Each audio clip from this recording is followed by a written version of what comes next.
Hello, children. Greetings. I'm Mrs. Anusha, the biology teacher of Corpus Christi School. This is going to be the first video that you are watching for biology. Let me tell you about what is in 9th standard biology. In 9th standard, you need to learn totally 6 units in biology. Out of the 6 units, first 5 units is actually you are going to learn, and 6th unit you need to observe and understand by yourself. 6th unit is a kind of case study sort of unit, so you will be learning by yourself through your real life experiences. The remaining 5 units we are supposed to teach you very clearly, because those units are little too much of scientific things. And the lesson that I chose is the flower, 4th lesson, which comes under 2nd unit. Why I chose this lesson is, first unit is full of about cells and tissues, what you have studied in your 7th standard. So we need a little more time to give an introduction. And you all know about flowers. You all are, every day you're watching about flowers, you're looking into flowers, you're connected with flowers, so you can understand better about what I am teaching you. When the school reopens, I feel like when the school reopens, we can learn about cells, so that you can see the thing through microscope, and we can make the connection, we can establish the connection very better. So flower you're already connected with, so I thought of picking this lesson, be most opt for this quarantine time, because we all are separated now physically. Okay, so I thought of choosing this lesson. Let me go into this lesson. This lesson, flower, you are going to learn about what is a flower, what are the parts, and you'll be learning how the different kind of flowers are actually made. What is the reason for each and every part of a flower? Why the flower part is designed by nature like this? What is the reason behind that? It's going to be a very interesting lesson, as like how interesting a flower would be. So first, let me take you into the lesson. First thing, we are going to learn what is a flower. You have already studied that in 8th standard too, the flowers in 2nd lesson. So what is a flower? If there is a question like what is a flower, to a kid who doesn't learn anything about a flower, flower is the most attractive part of a flower, of a plant. The most attractive part, right? It is the adorable part. And if you are learning a little bit science, if I'm asking the same question to a person who has completed his 8th standard successfully, the person can answer, a flower is a part of a plant which is responsible for the sexual reproduction of a plant. Right? So that is what you have studied till class 8. Your knowledge that you have gained up to class 8 will make you to tell, will teach you to tell, like flower is a sexual reproductive part of a plant. Now in 9th standard, we are going to learn a little more deeper. What is it? Yes, of course, what you have said is right. It is a sexual reproductive part of a plant. But what is it exactly? It is a specialized shoot. It's a specialized shoot. What is this shoot? The part of a plant which comes above the soil as a shoot system, right? So it is a specialized shoot in which the leaves are modified into floral structures. Here the leaves are actually modified. Leaves are changed. The meaning of the word modified is changed to adapt it in the environment where it is. So the leaves are modified into floral structure. So each and every structure that you can see in a flower, the petals of a flower, the colorful part of a flower is actually a leaf. Okay, so this is a specialized shoot. This is the definition. You have to learn the definition for 1 mark question, because you have almost all questions are 1 mark questions, so you need to learn the definition. Sometimes there may be a question like define a flower, so you can write that. You can write the answer as like this is the reproductive part of a plant. Okay, that's also right. But as you are in 9th standard, you need to learn a little bit more specialized answer. So there is a specialized shoot in which the leaves are modified into floral structure to do reproduction Okay, that's then fine, right? And what are the things that we are going to learn next? The first thing we need to know is parts of a flower. While we are going to learn in detail about flower, we should know what are the parts of a flower. So the first thing, the stalk of the flower or the part of the stem on which the flower is present, this is actually called pedicel. P-E-D-I-C-E-L. P-E-D-I-C-E-L. Pedicel. Pedicel is the stalk of the flower. Okay, pedicel is the stalk of the flower. It's there in your book. Pedicel is the stalk of the flower. And then each and every flower possesses 4 distinguished whorl. Whorl means ring. That whorl. Okay, W-H-O-R-L, whorl. Each and every flower used to possess 4 distinguished whorl. The first whorl is this green part, okay, which is known as sepal. Sepal. Okay, this is a sepal. This is another sepal. Together, this forms a whorl. You can take it out. In hibiscus, you can take it out. Right? In hibiscus, you can get this green thing out separately without disturbing any other flowers. You can take it out. So that whorl of green sepal is known as calyx. Okay, C-A-L-Y-X, calyx. Calyx is the whorl of sepal, or else sepal is the unit of calyx. What did I say? Calyx is a whorl of sepals, or sepal is a unit of calyx. Right? This is the first whorl. So what is the reason this whorl is present in a flower? Why this calyx forms the outer whorl? What is the purpose? Why it is in green color? Right? Let me go with that. First, the main purpose of this calyx is to give protection. Okay? This is giving protection. This green color sepals or calyx, this is giving protection to the flower, especially when it is in bud condition. In rose and all, we have seen that this calyx is the one which completely covers the flower when it is in a bud condition. Okay, so that is giving protection. Why it is green in color? Along with the stem, along with the plant, this sepal will also do photosynthesis. Okay, so this will also do photosynthesis. Right? So this is the first whorl. The main purpose of the first whorl is to give protection. Why it is green in color? To do photosynthesis as like the rest of the plant part. Okay. Now we are going to the second whorl. We are going to learn the second whorl. Second whorl is composed of petal. Here you can see that second whorl is composed of petal. Each and every petal, the petal number may vary from flower to flower. In a hibiscus, you can see that 5 petals would be there. But the same thing in rose flower, you can see the petal number may vary from 20 to 50 petal may be there. Okay, the petals are like so numerous in number. There are so much of petals are there in a rose flower. If you are seeing the dahlia, sunflower, right? Sunflower is not a flower. We will learn that a little later. Okay, so if you are seeing the different kind of flowers, the flower petal number may vary from flower to flower. This is the second whorl.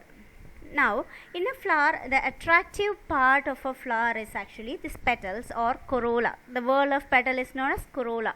C-O-R-O-L-L-A. Corolla. So now, are you all taking notes? You need to take notes. Okay. I guess some of you are not having your book. So please do take note, and with the help of your notes itself you can learn. Okay, so please do take notes. Right, so now this petal is the second petal, forms the second whorl, and the petal is combining together to form the second whorl of a flower, that is known as corolla. C-O-R-O-L-L-A. Corolla.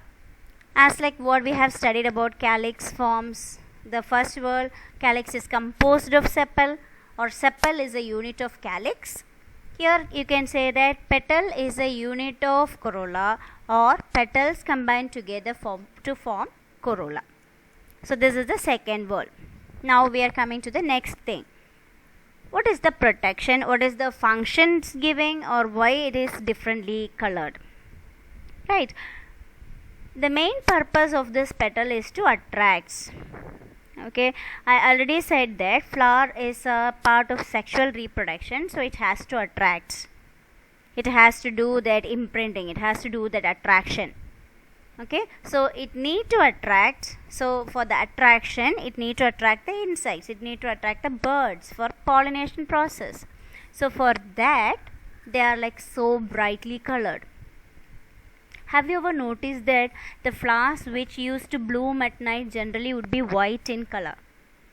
Have you ever noticed that this dark color flowers will never bloom at night? Okay, what is the reason behind? If a flower is blooming at night, generally the pollinator would be a nocturnal animal, somewhat like a bat or something. Okay, a nocturnal animal, a night living animal, night active animal. So this nocturnal animal can easily recognize this colorless or white color flowers. That's why most of these white color flowers bloom at night, which will be doing pollination with some nocturnal animals. Okay, so this petal is doing that as a service. Like this is the major function of the petal, attracting the pollinators for pollination, attracting these insects for pollination. That is the second word. Now we are going to the third word. We are going to learn the third word. Third word is composed of this part. Okay, this part is actually the third word of a flower. What is this part? This is the male reproductive part. Okay, this male reproductive part. In a flower, if you are touching the flower, there will be an yellow dust. That yellow dust is nothing but the male gametes. Okay, the male sperms. So this yellow powder, the yellow powder will be produced by this part, anther. And each and every anther is having its own stalk, and that is known as filament. One such thing is known as stamen. Okay, one such single thing is known as stamen. As like corolla, as like calyx, the combined unit of stamen is called androecium. What is the spelling? ANDROECIUM. ANDROECIUM. Androecium. Androecium is the whorl of stamen, which is the male part. Okay, androecium is the whorl of stamen, which is a male part, male reproductive part. Okay, that is it about the third word. What is the first word?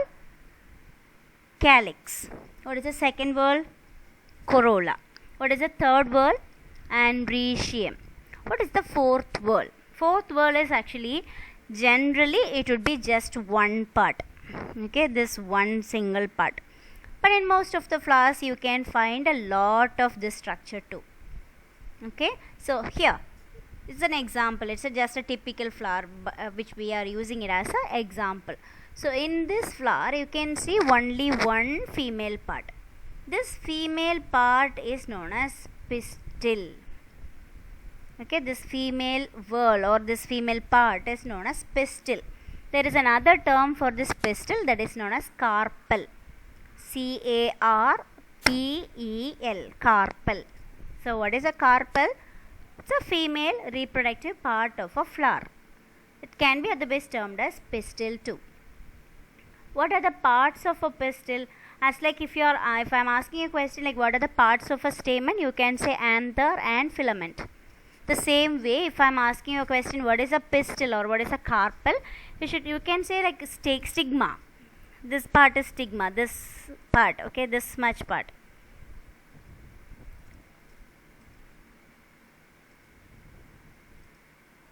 Only this much part. Okay, only this much part. That is a stigma.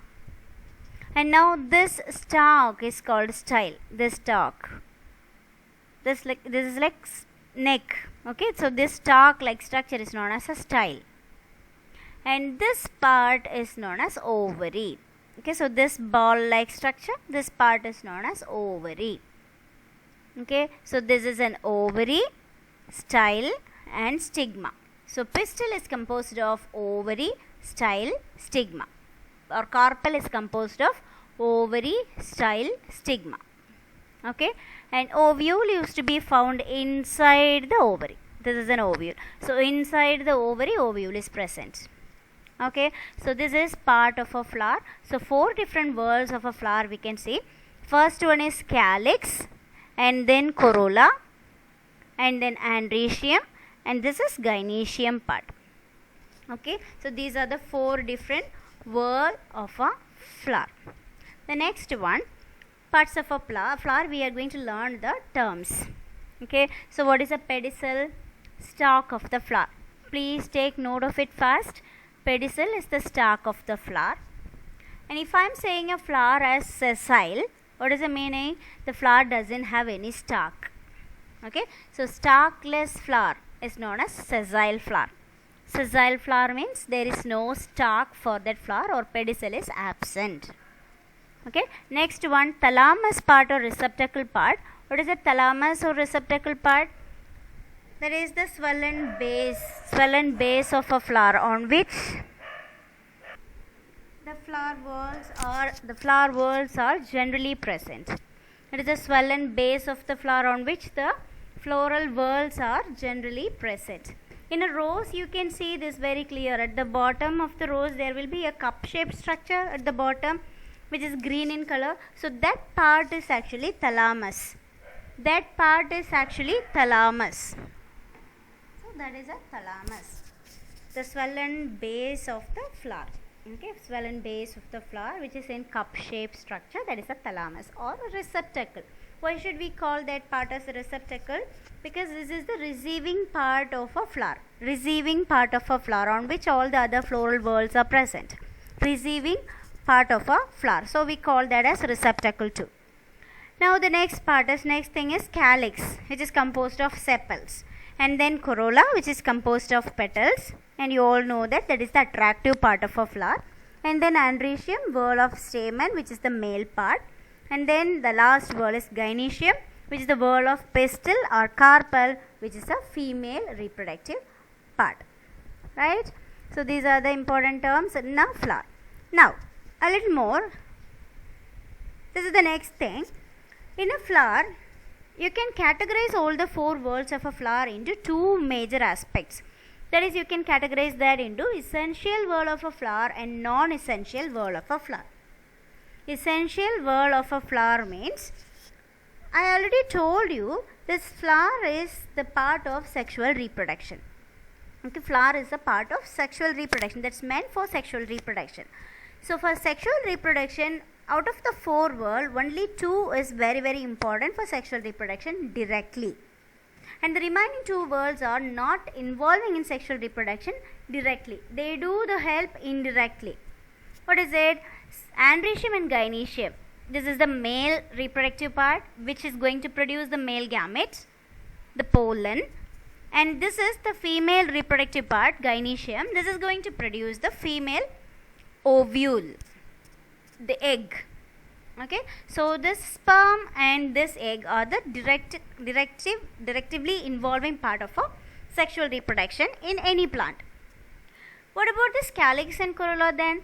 Calyx is giving protection, yes, of course, and corolla is attracting the insects, attracting the pollinators. That is also correct. So these 2 doesn't have any direct role in sexual reproduction, but instead they will be doing indirect role in sexual reproduction. So we call the part which are directly involving in sexual reproduction as essential whorl, and other 2 which are indirectly involving in, or they are not so important for sexual reproduction, we can call them as non-essential whorl of a flower. Okay, so this is a kind of classification, this is a kind of categorization of parts of a flower. Now one more kind of categorization or classification is there, that is, we can call a flower as a complete flower or a perfect flower. I didn't write perfect flower here, but you should mention complete flower or perfect flower. When to call a flower as a complete flower? When it has all 4 whorls. Okay, when it has all 4 whorls. If you take a flower, take a look whether it has calyx. Yes, it has calyx. If it is having corolla, yes. If it is having androecium, yes. If it is having gynoecium, yes. Then of course that is a perfect flower. Okay, if you are taking hibiscus in your hand, check all these 4 parts in your hibiscus flower. you can find all these 4 parts. So you can call hibiscus as a complete flower or a perfect flower. If you are checking a rose, you can find all these 4 parts there. You can call a rose as a perfect flower. Now, come to the case of next one, incomplete flower or imperfect flower. Incomplete or imperfect flower. If you are having a papaya tree at your home, you just go pick a flower, check it. You will not be finding both the sex organs there. Have you ever heard that? You just ask your mother or father, they would have tell you papaya there is a separate trees are available. Papaya male tree would be there and papaya female tree will also be there. Only when they are producing flowers they will know that whether it is male or female. If it is a male plant, generally people won't love to grow male plant in their garden. They will just cut it off. Okay, they will just chop it off, and then only female plants are going to produce the fruits. Okay, so only after they produce the flowers we will know about that, right? So in papaya what you can see is the plant flower may be it may have either androecium or gynoecium. Okay, either androecium or gynoecium. What does that mean? It doesn't have all 4 whorls. You just go check a banana flower. I'll show you a picture of banana flower. That's what I can do through video. So this is the flower. Okay, so this part what you can take out separately. I don't know how many of you have touched it. If there is a chance now during quarantine time, most of you may have an affordability to this, because we are depending on these sort of things now, right? So this is a banana flower. Okay, so take one such flower and find out whether they have calyx and corolla. You can't find any differentiation between their green and color part. There is no such green and color part. The outer whorl is having just one pale colored part. So it's not differentiated into calyx and corolla. Instead, we need to call this outer whorl, outer protective structure, outer non-essential part of a flower, we can call it as perianth. P-E-R-I-E-N-T-H, perianth. Okay, so a perianth is a combination of calyx and corolla. In most of the flowers, you can't differentiate calyx and corolla, especially a flower which is having 3 or parts in 3 number. Okay, that I'll teach you later while you're growing up, while you're coming to the next year. I'll tell you that monocots. Okay, what is monocot? Grass sort of members. Okay, or you can differentiate plants with the help of leaves, right? So if you can tear the leaf in a proper way, if you can tear the leaf in a very smooth way, like in a very proper way, if you can get a clean cut of a leaf by your directly by your hand, if you are trying to tear it off, if you are getting that into 2 equal halves, or if it goes with the same way as you're expecting to, that comes under a monocot plant. Try to tear a hibiscus leaf, it will not be giving you a very proper line of cut. It will be going very oblique, it will be going very zigzag. So that is not a monocot, that is a dicot. Okay, so in a monocot, most of the monocots doesn't have calyx and corolla differentiation. Instead, what do they have? They have perianth. So all these monocot flowers which possess a perianth doesn't have 4 whorls proper. So we call all these flowers as incomplete flower or imperfect flower.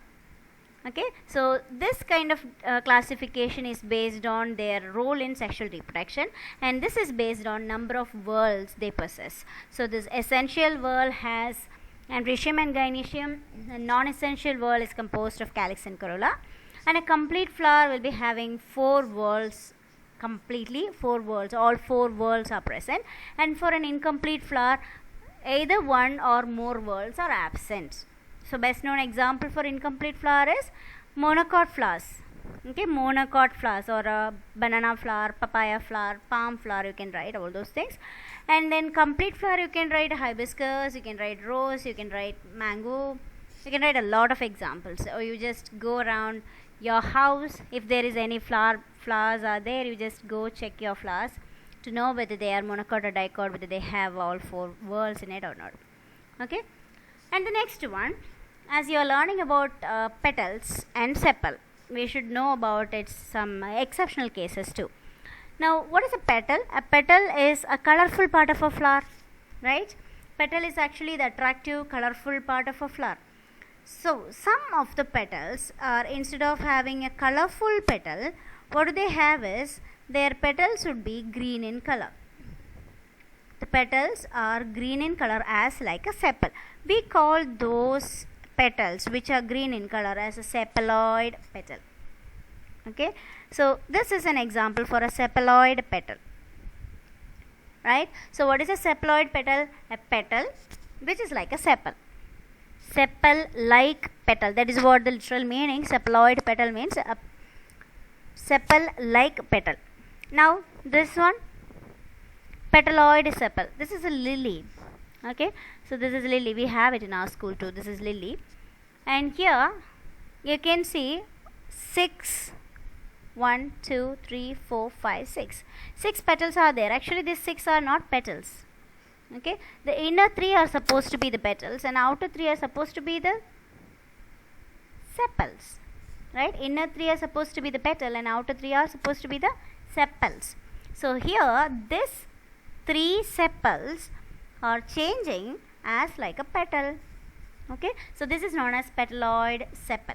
This is a monocot. Look at the leaf. This is a monocot. Okay, now we are going to learn one more new thing, that is a bract. Okay, what is the spelling? B-R-A-C-T, bract. Okay, what is a bract? A bract is a small leaf like structure from which a flower arises. It would be in an axil. From the axil of a bract, generally the flower would arise. Okay, what is a bract? A small leaf like structure. You can't see that clearly in this picture because you doesn't know. Let me tell you that with another example. This is hibiscus. Okay, nice, right? This hibiscus, a pink color hibiscus one. Here, this is a calyx, this is the corolla, and this is an attachment structure which is along with the calyx, and this is known as bracteole, epicalyx, outer calyx. And now, can you see one small leaf like structure here in this region? Can you? Here in this region too? A small leaf like structure. If you have a hibiscus, you just go out of your home, you just pause the video and just go out of your home, you just check that. Almost all the hibiscus used to have this. Okay, so this is bract. So this is a small leaf like structure, not leaf, this is leaf. This is small leaf like structure from which the flower arises. Okay, so if a bract is there, it will be producing a flower. If a bract is there, flowers will be there. Okay, so this is bract. Why do I pick this picture? This is bougainvillea. You all know that, right? Paper flower, bougainvillea. This bougainvillea, the attractive part, you know, this part is the real flower. This is only kutti part, this is small part, this is the real flower. Okay, this part is the real flower. Can you see that in the middle? This is the real flower. Here one bird and here another bird. So this is the real flower. Then this leaf like structure, a very colorful one, the real attractive one in a bougainvillea, this is the modified bract in this plant. Here the bract is completely modified because the flower is not so attractive. So what nature has decided to make it so attractive, the bract becomes so big and so colorful and very attractive, covering the entire flower. Okay, so this is a modified bract. That's why bougainvillea is here while you learn about bract. And the next one is about nectaries. What is a nectary?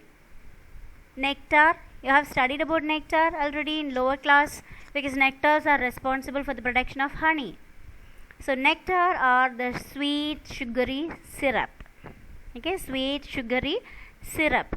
The sweet sugary syrup which is being produced, generally it's believed to be produced from the bottom of ovary. Okay, what is ovary? Remember the structure that I have shown at first. Parts of flower. Yeah, this is the ovary.